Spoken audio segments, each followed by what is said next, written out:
What's up, everybody? Alien Earth returned this week after the show undeniably had its best episode last week. Let's dive into episode 6.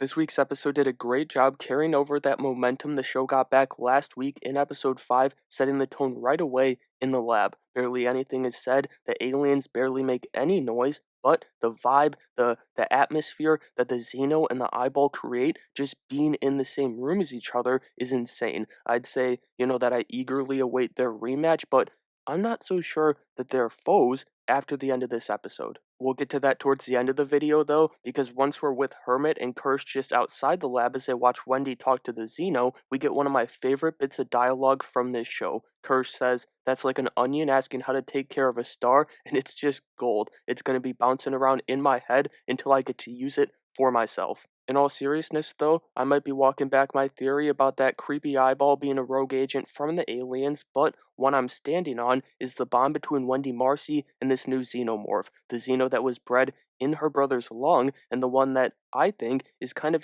acting like a puppy or a kitten would to its owner here in this scene. But mark my words, especially after she tells Hermit that she wants to stay here, that thing is going to be her guardian angel. Another thing this episode carried over well from last week's flashback episode, and the season as a whole honestly, the show has been really good with this throughout its run, is nailing why the aliens always wreak havoc in this franchise. Prodigy's handling of the Nib situation encapsulates that perfectly, in my opinion. These companies make rash decisions based on greed and nothing else, and barely ever pay the price for said decisions. But even when they're pressed to take responsibility, they weasel their way out of things. This scene between Boy Cavalier and Yutani is full of dirty deeds, and Cavalier basically just kind of trolls his way through this hearing, knowing the damage to both property and the people was caused by his sabotage. It's simply fascinating to watch, but it's terrifying to think of it becoming reality. Then, and this is actually where episode 6 stood above the first 5 episodes for me,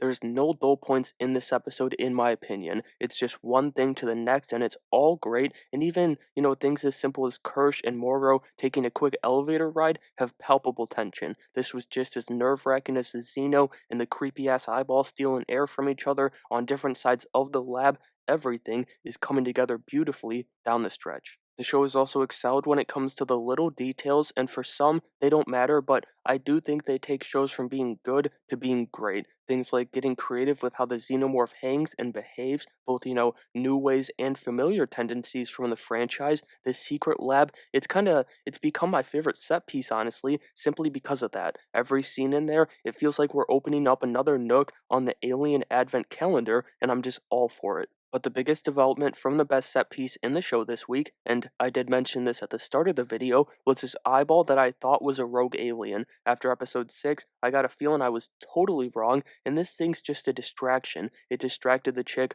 on the ship in episode 5 so that the leeches could bust in her water, and now it got Toodles in a death trap. I got a bad feeling about this thing. Shifting back to the corporations real quick though, and I know I've talked about this a lot, but episode 6 was just hammering this stuff home. No matter what, these mega corporations will find a way to come out on top, even if they don't know what's happening. Take Arthur getting fired, for example. That's what knocked this in for me, honestly. He was going to get silenced regardless, in my opinion. I mean, Boy Cavalier wouldn't want him out there, but now he fell into another scheme, and Prodigy's problem is just gone without them lifting a finger. Which, that sequence at the end of this episode, and the entire storyline of Morrow threatening and manipulating his way back into possession of the creatures, is the final bit of proof that I needed that these hybrids that Prodigy made are still very much human, and truly, they're still kids. If they weren't, well, for one, if they weren't human, the Xeno wouldn't have been able to be drooling like a bear with rabies when they walked into the lab here at the end of the episode,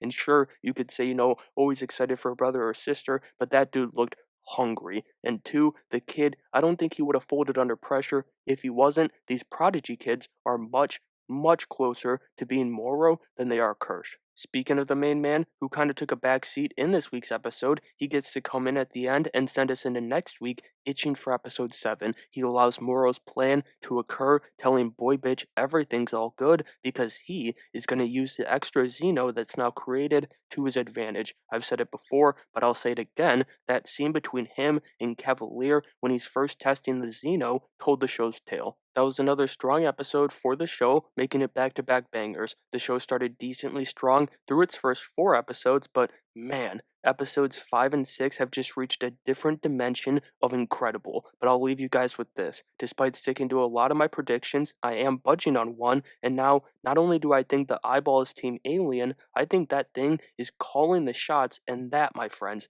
is a scary thought. And so that's going to do it for my review of Alien Earth Episode 6. As you can tell, I was a big fan of this week's episode just like Episode 5, but I want to know what you guys thought of this episode, so let me know down in the comments below and make sure you have a great day.